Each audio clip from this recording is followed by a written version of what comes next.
Oh, hello. We are a little bit late. Hello, everyone. Yes, sorry about that. Hey, yes, it was Helen's fault. She'd filled up her big book of grievances and she was starting a new one. It's true.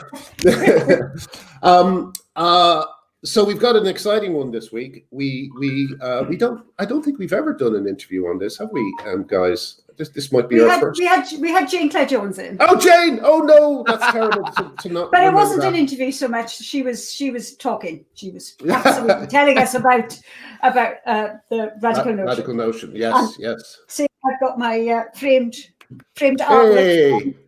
Oh, excellent. Notion behind me. Oh, and I've got lots of Christmas fun planned. We're going to have a gender-critical Christmas. It's going to be a lot of fun. This is been a little bit awkward in work-related Zoom calls. Oh, really? You're out and proud. I think just people are like, oh. So one woman did say, "I love that." She said after everyone else had gone, which I thought was great. Oh, good. So listen, our guests today are two members of LGB Alliance Ireland. They are a couple, and they've had a very exciting week for various reasons that we'll go into when they're here. As we know, one of the things that the people who I guess we could call our ideological opponents in this battle like to do is they like to call people like LGB Alliance fascists and all sorts of names and never actually speak to them or hear from them. So we're going to do that today. And it's an absolute pleasure to introduce, I think it's an exclusive, first time on camera, Lauren and Kerry. Lauren and Kerry, hello. Hello, guys. We'll put the women on top because that's polite. That's exactly right, Graham. Yes. You guys have had such a crazy couple of months, and this week it got even crazier. As a lesbian couple, what is it like to have the biggest human rights organization in the world say that you do not deserve political representation? What was that like? Pretty shocking, actually. I had a lot of respect for Amnesty International for many years. I even supported them in terms of cash funding, and they've surprised me a great deal with that response. I was shocked and dismayed.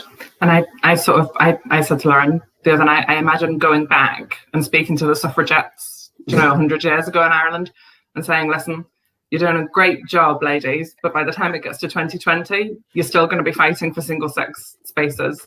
The biggest human rights organisation in the country is going to be trying to disenfranchise you. Do you know? Yeah. It's extraordinary. It's extraordinary. It's so shocking. When you put it that way, it is just so shocking. I saw. I mean, there's been so much that's happened since, but one of the things that we've all seen is that you've not really got a voice. People like the Phoenix magazine in Dublin has been smearing the Countess group, which is the other gender critical group that's grown up in Ireland, and part of the MO of the other side seems to be just saying these things that are basically defamation without fear of being sued because they know you're just ordinary people.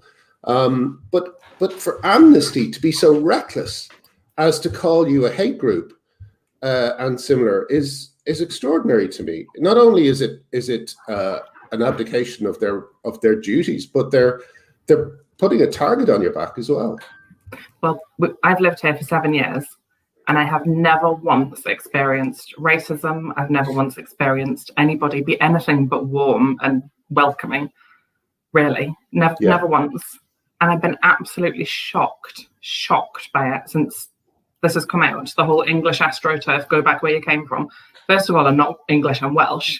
Secondly, if I was from Senegal or Iran, would you say those things to me? Would you tell me you can't have a voice in Irish politics, having lived here for 7 years? Yeah. And it's unbelievable. And to have those things repeated by Amnesty, slightly more politely, but still, you're not from round here. You don't have a voice in Irish politics. Yeah.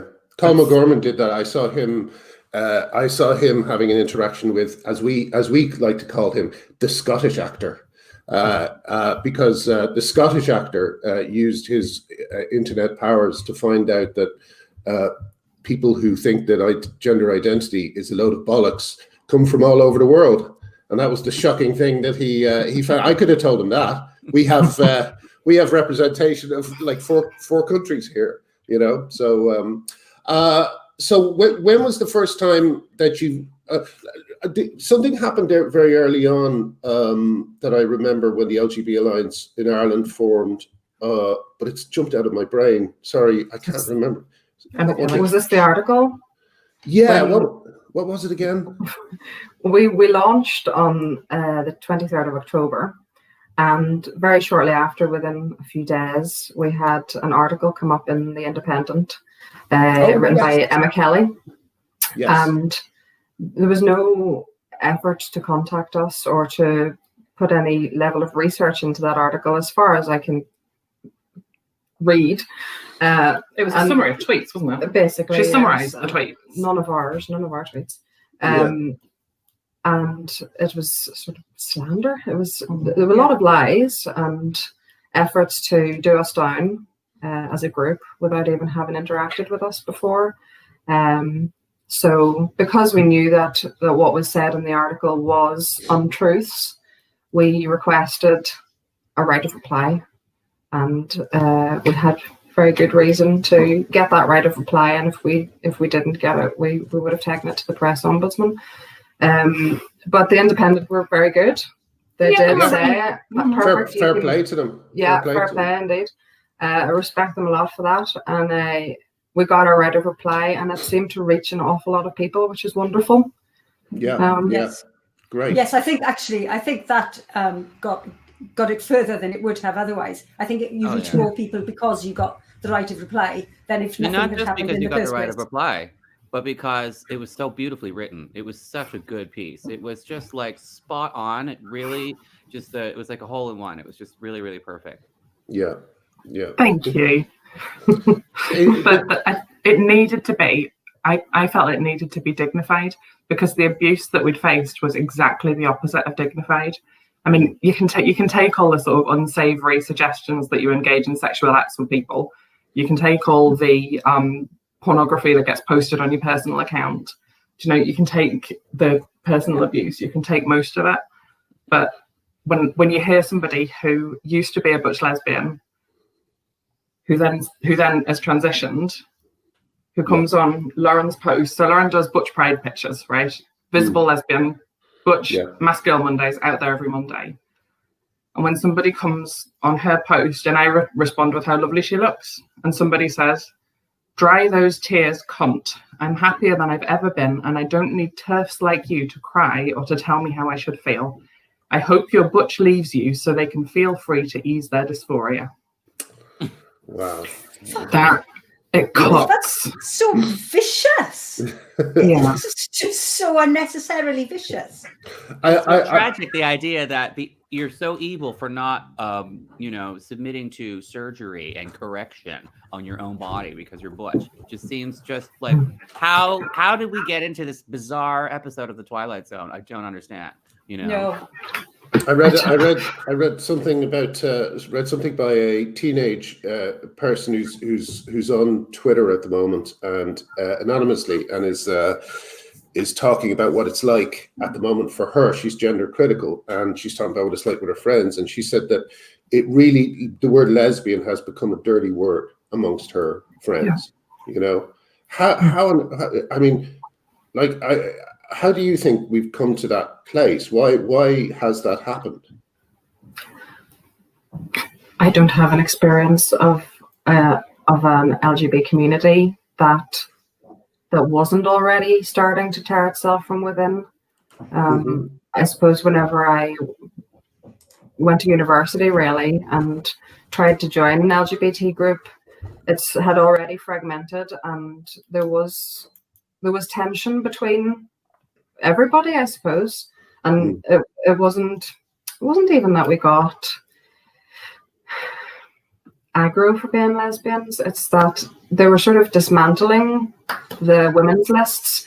They were making it more difficult for us to meet. It was kind of sad because I was trying to find my place at that particular time, and I still hadn't come to terms with being dysphoric. I still hadn't come to terms with being a butch lesbian. I hadn't found myself. So it's been a struggle, and to come into this community when lesbian is such a dirty word, it must be frightening. It must be frightening. And is it any wonder people want to hide under different definitions and terms and not define themselves as lesbian now? Every time I do a Mask Girl Monday, you can guarantee somebody comes on and says, well, you know, you really should think about transition, and it shouldn't or be I'm the holding way. her back from transition. Yeah, Like you it's get- terrible turfy wife holding her back from transition. Really? You get that? Yeah, Wow. we get that, yeah. People should be able to live their lives as they want to live their lives. I should be able to define as a lesbian and dress butch, be feminine, you know, do as I want and not have to face people calling me a trans person or saying you should transition. And likewise, you know, we shouldn't be telling each other how we should live. I'm a bit older than Lauren, so I remember when I first went to the gay community back home.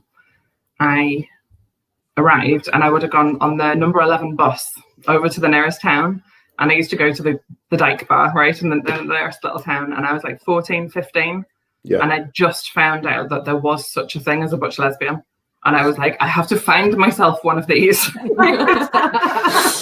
I got on the number 11 bus and over I went, and of course butch lesbians don't want 14, 15-year-old girls, right? So I didn't get myself a grown-up butch lesbian, and I kind of gave up for a bit. But I sat in that bar, and the place was there were some men there, more men than women probably, but Really? It was a space. Yeah, it was a space that was held and made safe by the women. Yeah. You know, the women curbed the excesses of the misogynist men. If there were any drag acts saying the wrong thing, then they would say, you know, tone it down, and the drag acts would listen, and it was held safe. And then what happened over the course of the years after that? First of all, the straights invaded, and I get quite emotional talking about this because I watched my community disintegrate. First of all, the straight fellas invaded, and the couples, so the couples who came in unicorn hunting, looking for feminine lesbians who would have a sexual relationship with both members of the couple. And you'd get approached by women who would then tell you an hour into the conversation that their boyfriend's over there and he can join in too, right? And then the men came in, and the women used to come in as well because it was a safe night. So the straight women used to come in. So you couldn't guarantee if you hit on somebody that they wouldn't come at you for it. You know, and then I just left the space because there wasn't the same safe feeling. You couldn't just be a lesbian. You had to be open to being unicorn hunted, and it destroyed it. And that was then. That was a while ago. And now you'd think that these things should have got better, but actually it's got worse. I mean, someone told me that there's not a single lesbian space in California, in the whole of California. I mean, the whole continent, I think there's less than 15 of them now. There used to Really? be 400. Yeah, there's literally, and on the entire continent of North America, there are, you know, barely a dozen lesbian bars. Yeah. And the thing that really gets me about this is that this is being done in service of straight men. I mean, you know, dysphoric girls, I think, is a different issue that is much more upsetting, and my heart goes out to a lot of the trans men that I see, especially ones who are dealing with the medical complications that come from what they've decided to do. There's an advisor to the Irish government who has taken aim at me a few times, and whenever they tweet, this is a trans man, whenever they tweet, they're either on their way or coming back from the hospital. And I believe Scott Nugent got into a conversation with this person and said, I know what's wrong with you. And this person refused to listen, you know? So like we were talking to Benji. Benji told us that hormones, the kind of cross-sex hormones that kids are taking at the moment, they fuse internal organs together, which makes it more likely to get infected. And that's why a lot of young women in their 20s have to have hysterectomies. It's crazy. The idea that they would be telling you to go through that, Yes, it is crazy. And that Amnesty, that letter as well, what really got me about that, with the Amnesty being so proud to sign it, but it was such an extreme letter as well. I think the extremism in it sort of speaks volumes. I think it had to sort of try and generate outrage, because otherwise, what was actually being said was, I think people would just look at it and say, yeah, well, I think that's actually perfectly fine. If LGBT people want to actually just advocate for themselves, so they had to make it really, really extreme. But it shocks me to the core that Amnesty would have signed it, and they're still defending it. Yes, even in the face. Doubled down on it and said, This is being misrepresented. I read that bit where it said, the fact that we were calling for no political representation, it is a misrepresentation of it. And I've read the letter again, and it really isn't a misrepresentation. That's exactly what it said. So it's not only so extreme. It's now that the doubling down is it's kind of more lies on top of lies. Yeah. Have we heard anything purpose from does it serve? International? Has International chimed in on this? Or they... No, they were the ones who originally signed the letter, weren't they? Well, Ireland signed it, but they signed it Amnesty International rather than Amnesty Ireland. Oh, I see. Wow, that's like even worse. They're really getting them. I suspect people at Amnesty International must be, or at least the people over the age of 30 at Amnesty International are probably looking on like, oh God, Ireland, what have you done? Well, Amnesty International have just tweeted out a thing with woman in it with an X for the A just now. So yeah, here's something I thought was interesting. Amnesty International Amnesty Ireland did a nice little trick where they to try and prove that they weren't misogynist. They did a tweet about women in Saudi Arabia, but interestingly, when it's women in the Middle East, they don't spell it with an X, or they don't say people with boobs or something like that. They say women. But when it's women in the UK or women in Ireland, those bitches get their words taken away. Sorry, I pointed that out though. Sorry, and it's about the toilet thing as well, isn't it? I think we've spoken about this. The fact that they're perfectly happy, as they should be, saying, look, these women in India, they finally got private public toilets, which is excellent because of that awful rape that happened of those two sisters or two cousins, because there was no sort of toilet and they went outside in the night. And this is all celebrated as it should. But here, it's completely different. It's the opposite. They're arguing for them to be taken away. It's crazy. Exactly. It's crazy. Organizations. Yeah. I mean, the best moment of the whole thing, the whole affair for me, was Sean MacBride's granddaughter. Her dismay speaking to Colm O'Gorman, who seemed kind of confused. What's the problem? Have you read the letter? Have you read the letter? Have you? Outside of the Ireland. Sean MacBride, can we just sort of enlighten those of us who, I had to Google this person because I'm a dumb Canadian. I'm a little slow. Lauren and Kerry, why don't you tell people who Sean MacBride is? He co-founded Amnesty. Yeah, and it wasn't just him that she brought up. She also brought up various other members of her family who are in the great Irish tradition. And she just didn't mention that Maud Gonne was a great grandmother. Like, that's how strong her Irish pedigree is. She left out the fact that she is the great granddaughter of Maud Gonne just after he'd been accusing everybody involved with us of being English. Yeah. But it was a great, and also she's not letting it drop. I saw on her Twitter she noticed as well that the Saudi Arabian thing was just a bit of smoke to try and distract from the fact that they were behaving so abominably. I mean, I personally, I don't know, I don't want to drag you into this debate, but I think Colm O'Gorman should resign.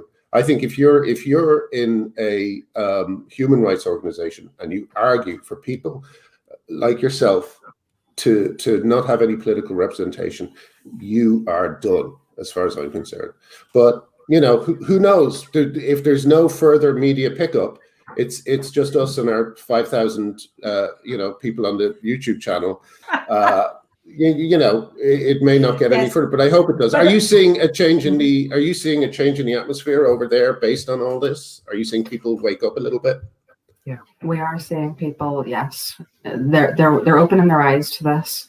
As far as Colm O'Gorman goes, the LGBT Alliance do remain politically neutral, and neutral about issues such as that. We wouldn't call for anybody's resignation, but we do understand that he has upset not only us but the Irish people, really, in what he has said, and he does agree with a lot of other organisations in calling us an anti-trans, non-Irish hate group, and that is inaccurate. We are not anti-trans. We have friends who are trans. We do agree that adults should have the rights to do whatever they want to their own bodies. If it makes them comfortable, they need to have political representation. They need to have healthcare like everybody else. We all have the same rights. And what we do call for is a discussion. It's just an opening of a discussion about the fact that there are some conflicting rights between trans people and between particularly LGB, but also the wider sphere. It will impact everybody in the end. And it's a discussion that needs to be had. It needs to be had in a civil manner. And that's the difficulty. The LGBT Alliance organizations around the world are in such a good position to really break this open, because it's such a threat to gender identity ideologues, because they are hiding behind the rainbow flag. They've turned everything into LGBTQ. And when LGBT people come out and very clearly and plainly demonstrate that there's a tension between these two movements, you know, that right at the core, there are problems.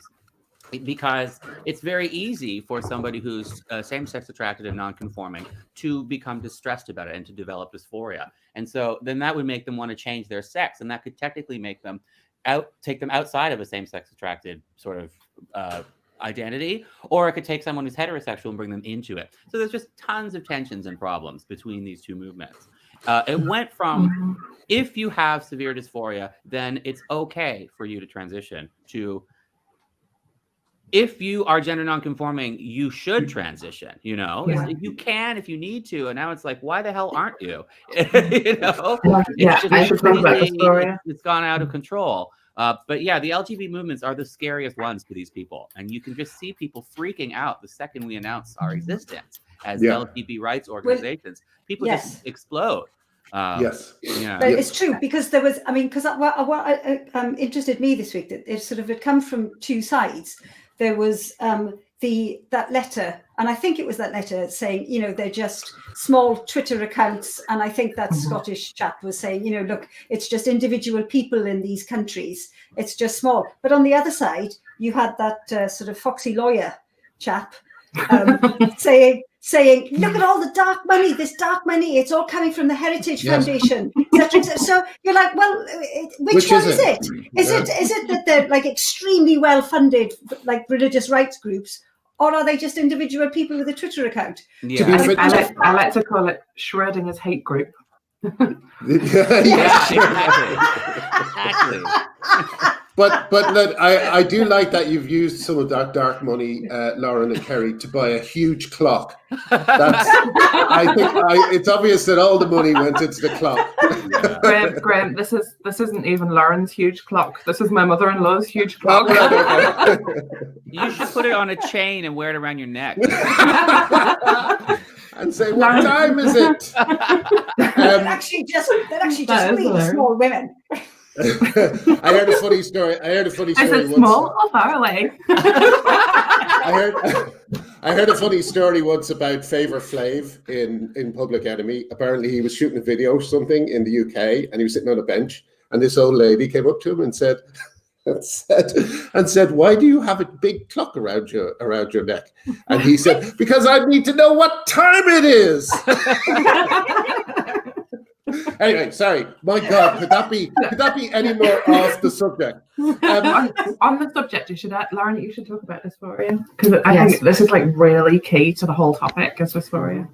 Well, I do feel like, because we were talking about it has gone from people with severe dysphoria to just gender non-conforming people, being, I'm going to say, pushed into the idea of transition. It's sort of, it's put up there as almost the only answer, and I just really disagree with that. I look on the NHS websites. I look on websites. I don't know if it's on the NHS anymore, but I look on websites about dysphoria and about gender non-conformity, and that's what I see. I see transition, and transition is not the only option available. I am a bush lesbian. I am gender non-conforming, and I am also on the more severe end of gender dysphoric.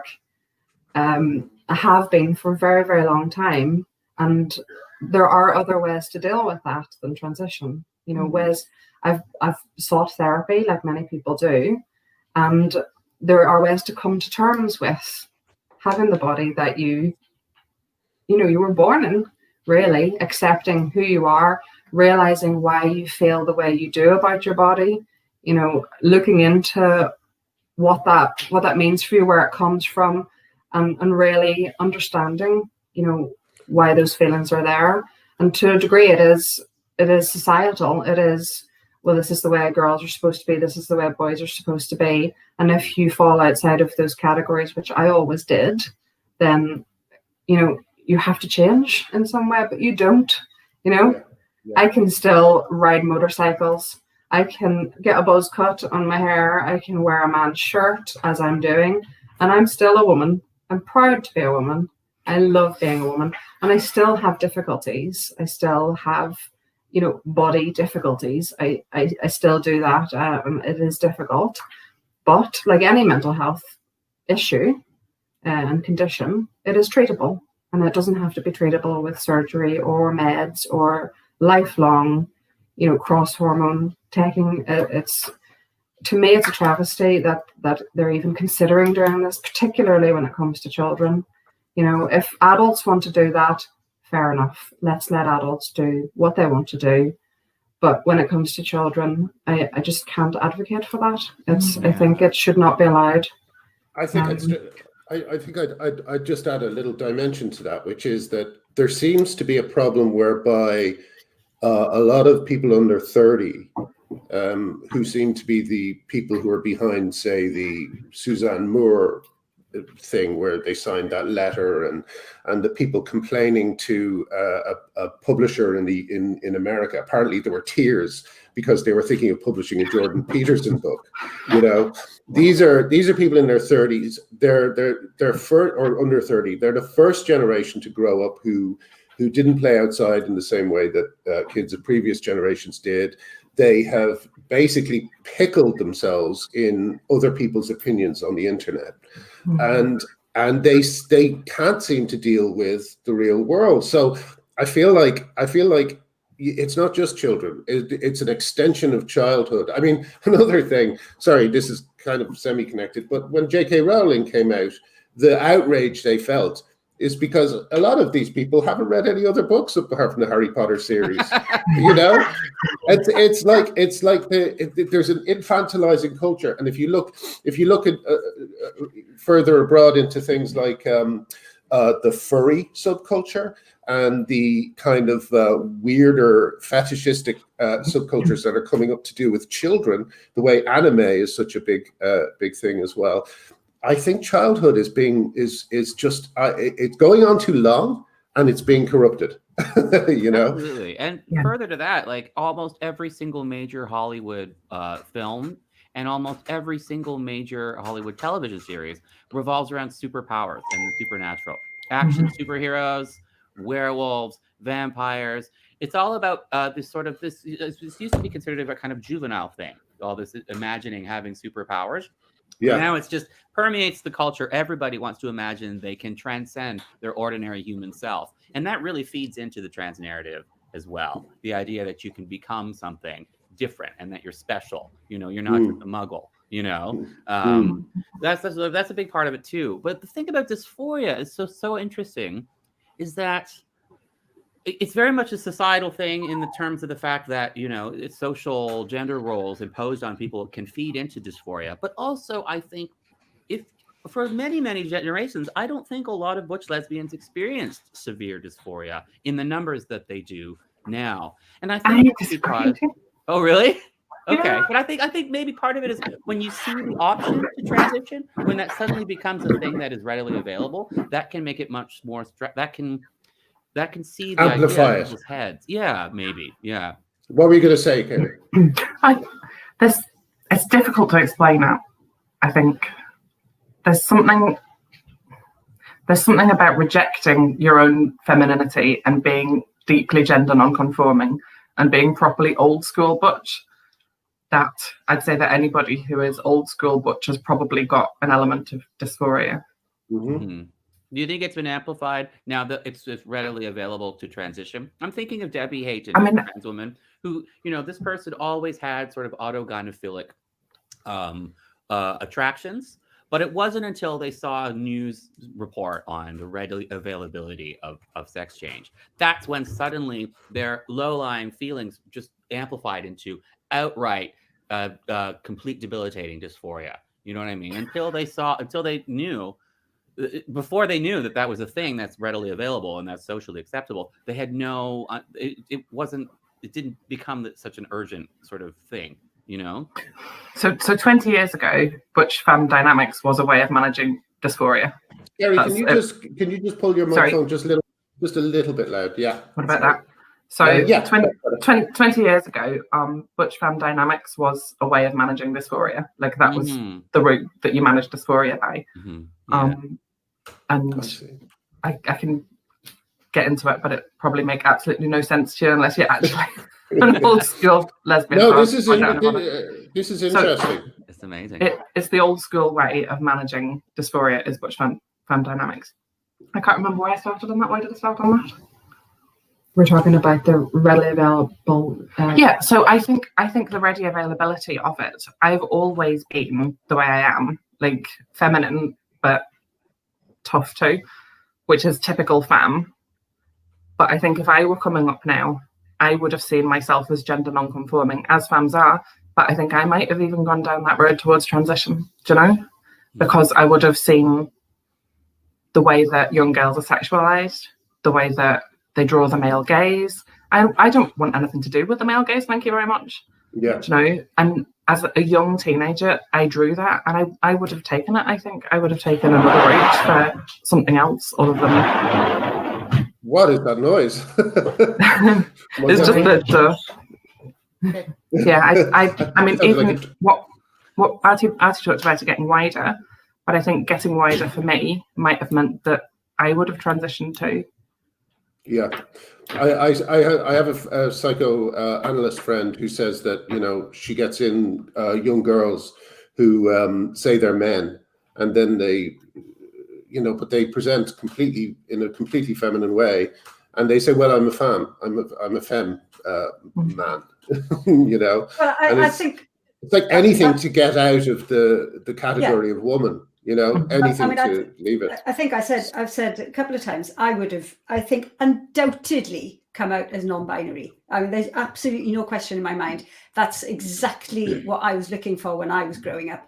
I couldn't stand becoming a woman. You know, I hated sort of being 13, 14. I was perfectly happy as a small child. I remember saying, you know, wearing my brother's clothes for the whole of like primary school, and then having to go to secondary school and being forced to wear a skirt for the first time in years and years.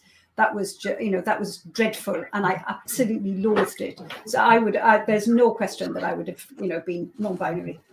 Yeah, so many young gays and so many women are saying the exact same thing. I just did an interview with Stella O'Malley and another woman named Sasha Ayad yesterday. We were talking about me and my femininity as a boy and my dysphoria as a boy. And I said the same thing. It's without a doubt, I would have pursued transition if I had been raised today.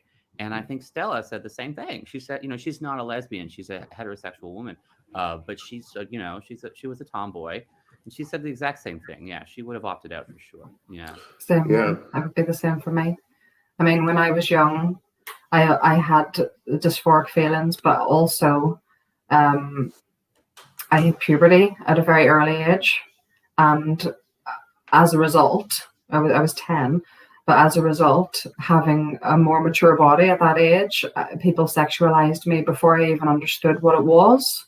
And I always had a deep uncomfort, just discomfort of this body.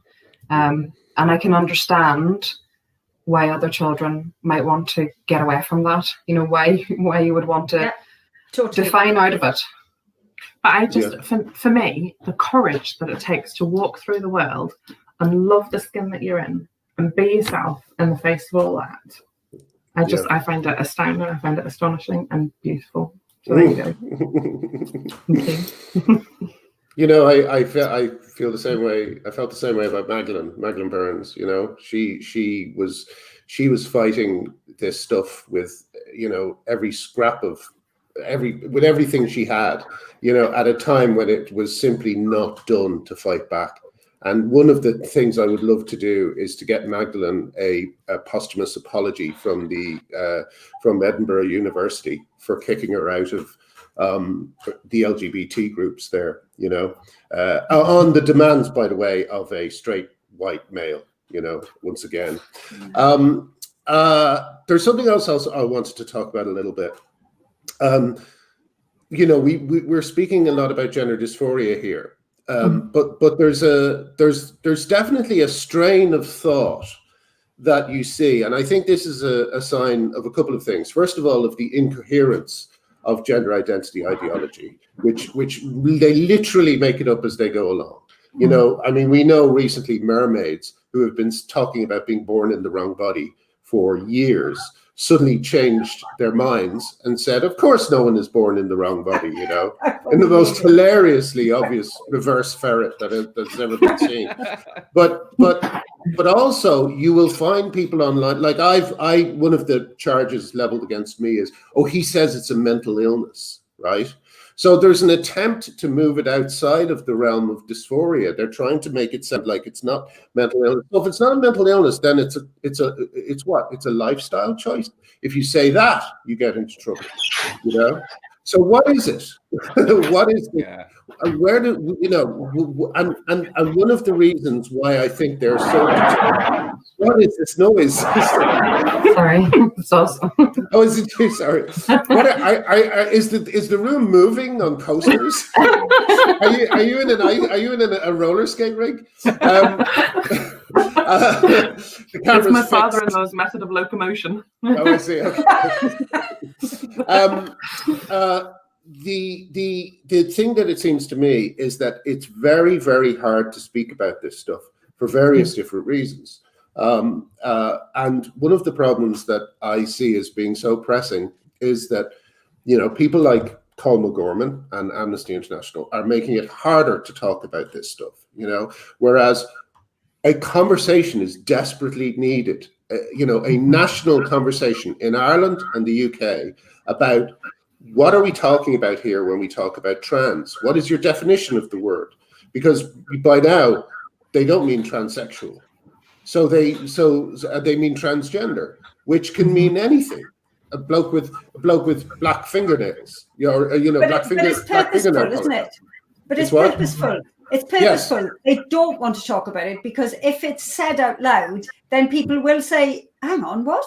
It's absolutely key that it's not spoken about. That you just say the trans community, and you do not. It's just like trans rights. It's imperative that you're not pinned down as to what those rights are. Well, you know what this looks like? It looks exactly like theology. It's like everybody has different ideas and opinions about what a God is. And it's okay to have these completely contrasting ideas as long as you believe in a God, you know. If somebody could come along and say, oh, yes, these are the rules of the afterlife. And someone else could say, oh, no, these are the rules. They're completely different. Both of them are right and both of them are wrong simultaneously, like Schrodinger's God. As long as you believe in it at all, it doesn't matter what you say. You know, they're all united against the atheists. And it's sort of like, some people will come along and say gender identity is completely fluid and gender identities change from one day to the next. And someone else will come along and say gender identity is completely innate and inborn and completely unchangeable. And they get along with each other even though they have completely opposite opinions because they both believe in gender identity. As long as you believe in something, you know, so they can constantly contradict each other. And it doesn't matter as long as you're not one of those people who just doesn't believe in the whole project. I describe that as like it's like trying to argue with a fish. So it's not very strong, it's not very powerful, but it's slippery. Right. The other thing about it as well is that if the rules are fluid, I don't think gender identity is fluid, but I think the rules are. If the rules are so fluid, then it makes it very, very difficult to speak about and to have an opinion and so on. And so grounds are constantly shifting, and you can't have an argument about it. And that is another reason why they are so desperate to keep this conversation out of the mainstream, because as soon as you get onto a program, as we said, as soon as you get onto a program and people start asking clear questions, then the whole thing falls apart. It only really exists online. It's like a whole culture of nonsense that's grown up online, you know. Anyway, sorry, I should actually be leading to questions.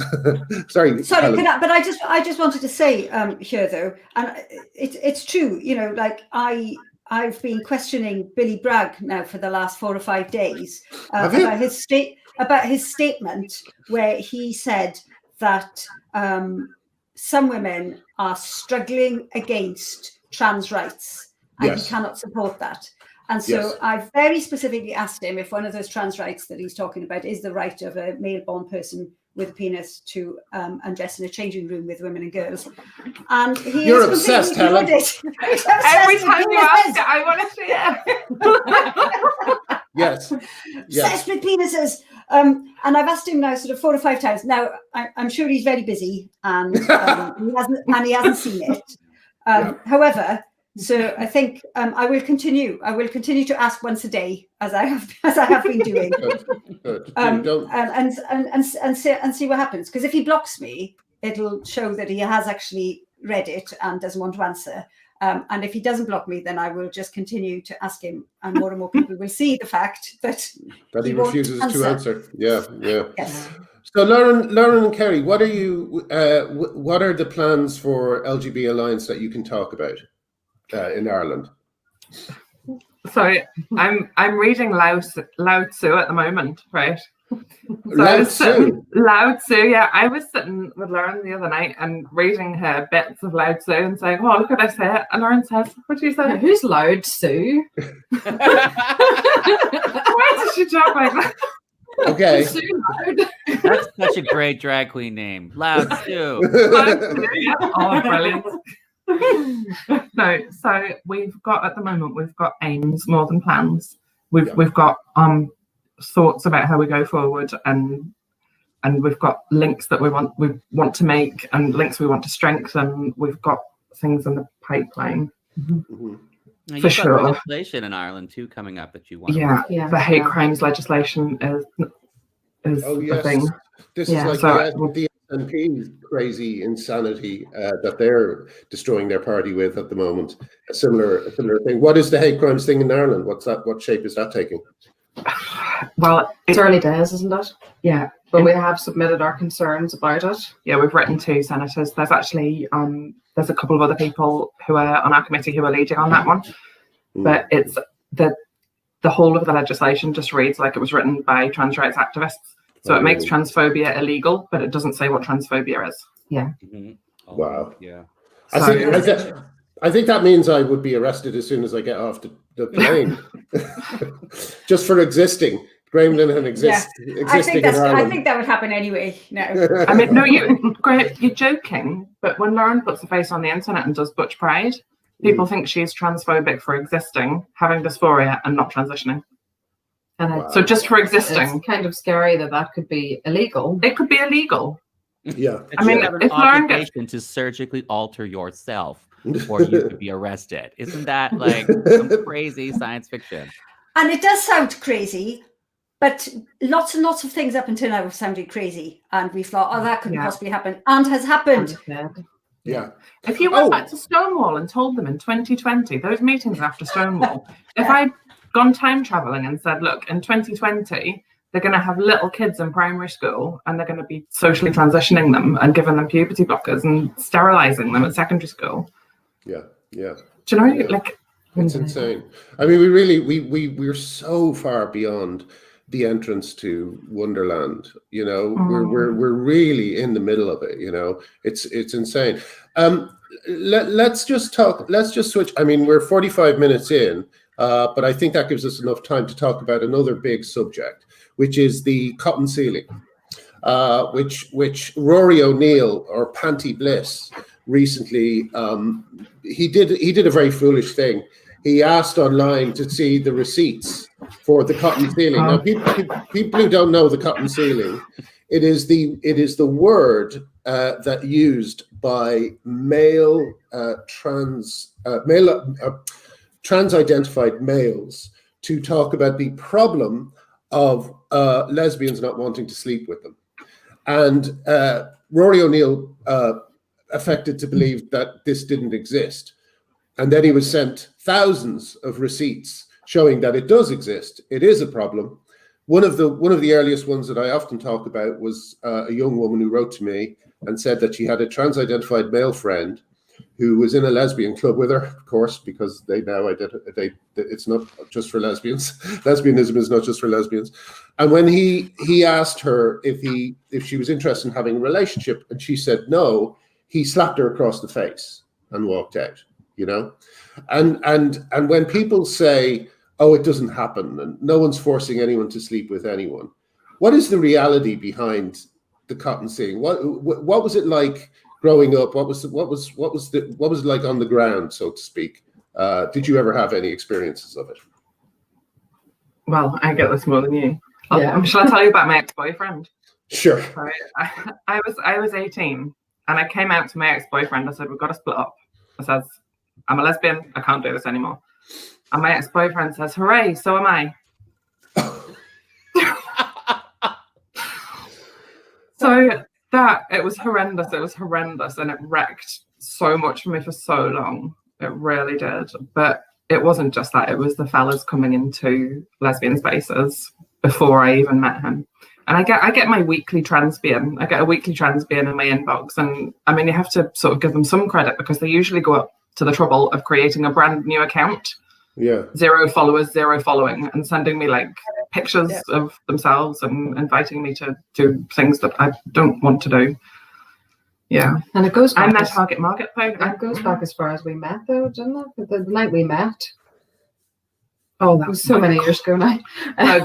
We got accosted on the dance floor of all places for a conversation. This was the moment I knew I was going to marry this woman. So we were on the dance floor, right, dancing away. First night ever that we'd ever met, and this fella came over, and he says, "Here, listen," he says, "Hope you don't mind." Yeah, he says, I've been watching you for 5 minutes, and I feel like I'm in heaven." He said, "Would it be rude to ask for a conversation?" So we looked at each other like this, and we looked back at him, and we looked at each other, and we both exactly the same time went, "Yeah." And that was it. That was me done for. Yeah. Super. But that's what a lot of this is about. This is boys not being allowed into the girls' treehouse. This is, it really is. I think one of the things that people, I'm hoping that I was thinking of putting a call out about this and asking people to get in touch. But I think when people hear, I think Michfest is something that more people need to hear about. What happened at Michfest? Michfest was, I think, the birth of modern violent trans rights activism. And I think when more people hear about that, it was the ultimate girls not letting boys into the club and boys getting angry and threatening. And first time baseball bats were being wielded. The delightful baseball bats covered in the trans flag colors that we're so familiar with. Of course, one of the organizers of Michfest was murdered by one of these people with her son and her wife, you know? So we've got, you know, it's not, my last interesting fact about Michfest, apparently someone who was there, who was central to the protests against Michfest, is now a major player in trans rights activism in Ireland. I don't know the name of it, but I'm trying to find it out. But that is something to keep an eye on. Yeah. Yeah. But yeah. So sorry. Anyway. And it's the difference between me at 14 arriving on the number 11 bus and finding a little bar full of camp fellas and butch lesbians who made sure that I was safe. And would just kept me at a distance, but like made sure that everybody was safe and kicked out any troublemakers. And I had people to look up to and role models. Now imagine somebody of that age arriving at a situation like Michfest and meeting that. Yeah. No wonder people want to identify out of being a lesbian. Yeah. Well, perhaps one of the things that could be on LGB Alliance's radar as a future. As something to be done in the future is to create that female-only space, you know, to see if we do have plans. Yeah. Oh, good. Yeah, we aren't just going to have an internet gathering. That's not what we plan to do long term. We do plan to bring this into real life, but obviously the pandemic has thrown a spanner in the works of everything. So we do have to play by the rules. But no, that will be something that we look at in the future. Good. I'm glad to hear that. Well, I think that's. Can I jump in with? I've got two more things to say.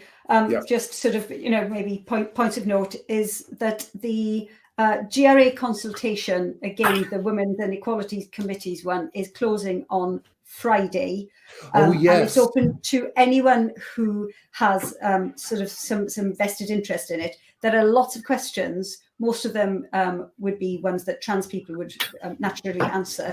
However, there are a few that women can submit evidence for. I think the one and only question I answered was about the single-sex provision to the Equality Act. And it was asking, you know, for evidence of maybe this not being clarified well enough, and should it change, and should it be made more clear? So I've submitted a sort of a page of evidence. So Helen, in other words, you don't have to answer all the questions. You can just answer some of them. You can just answer what you want. There's some urgency there because it is Friday that it closes. So if anyone who's watching that, please get on that. It took me half an hour. That's all.